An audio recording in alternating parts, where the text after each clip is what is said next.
Welcome back to the Motivational Moments Show. This is the I Can Man, Kirk D. Scott. Well, my next guest coming to the Motivational Moments Show with me is a well-regarded, results-oriented sales professional that has dedicated his time and resources to implementing projects that make a difference in people's lives. He was actually a resident and born and raised in Milwaukee, Wisconsin.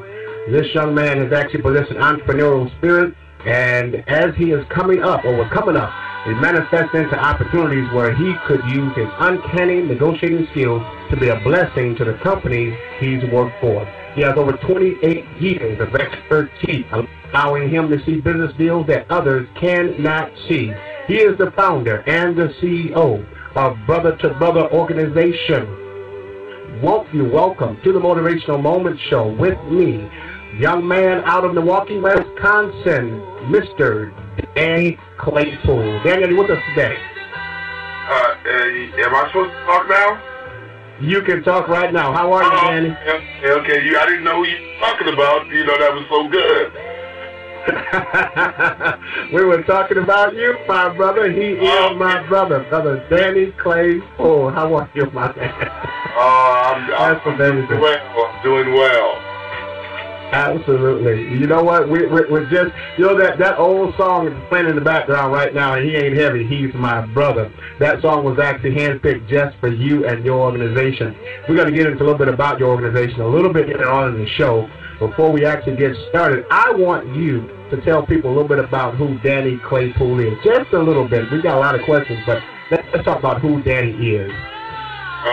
Danny is a man almost in my 50th year, going to be 50. I was born and raised in Milwaukee, Wisconsin.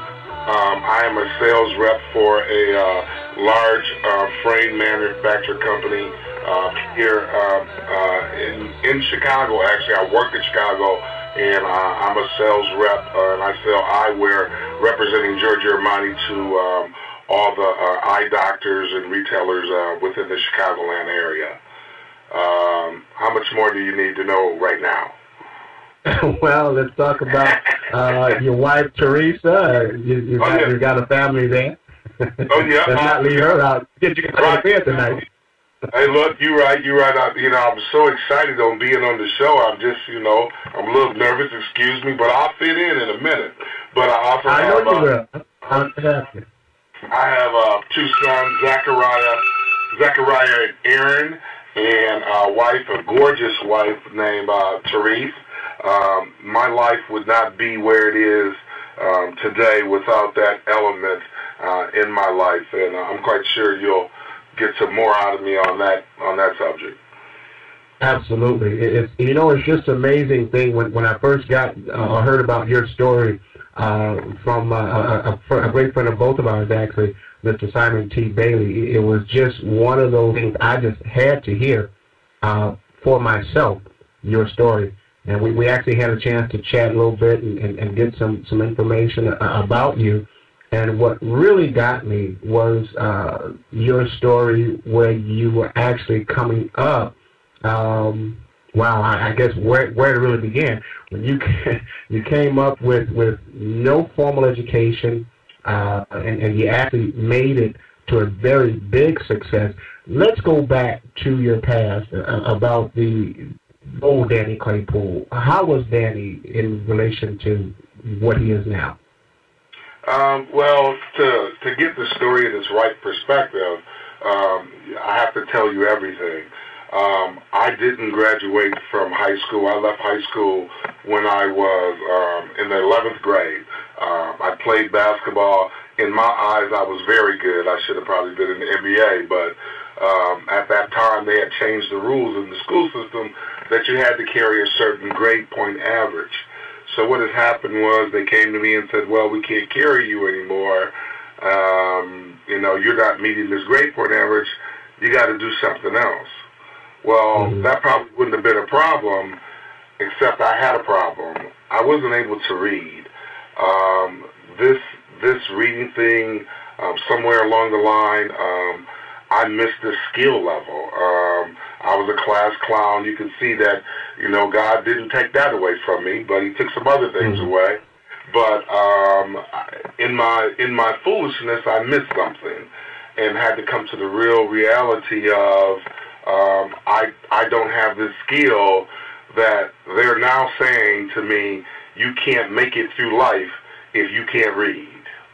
I went on and went through life.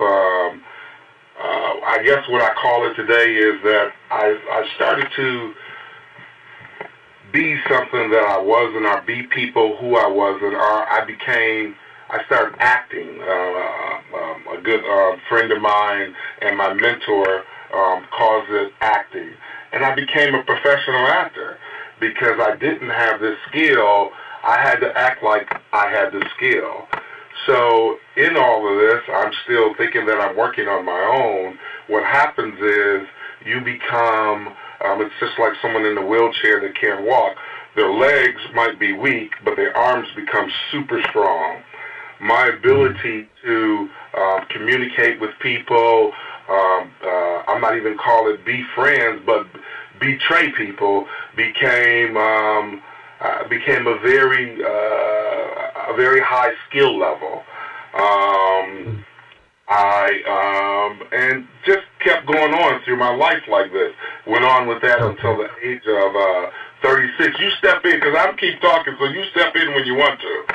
Oh, no, that's actually quite fine. You're actually going there, but I want to go back to a little bit of what you just talked about with the fact of going through the high school era, whereas, and this is kind of in correlation to today's youth.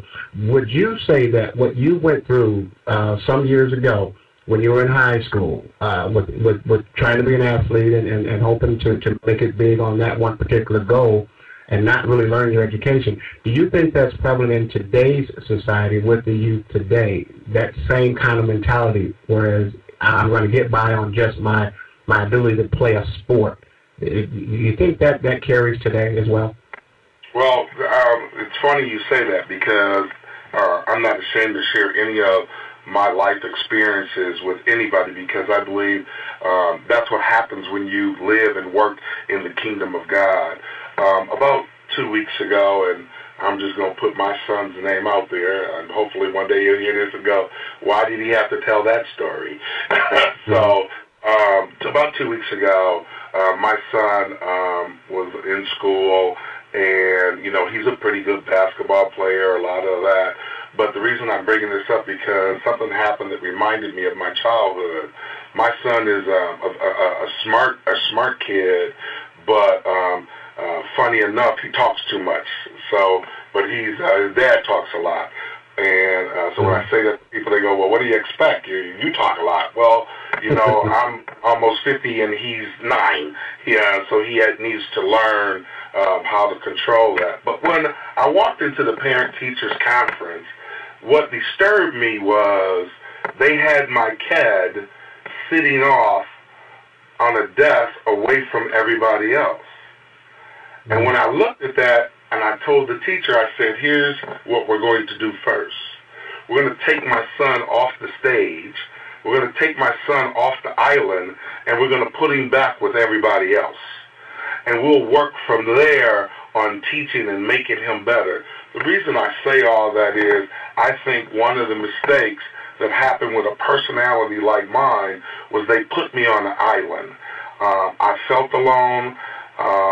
It was a stage for me, you know. I was a class clown. It was a stage for me, and I think what happens in our education system today, instead of teachers really going out there, spending the time and working and realizing every kid is an individual, and that we need to work the system, and the parent needs to do their part, the teacher needs to do his part, and we need to work together as one unit instead of separate units and separating people like that.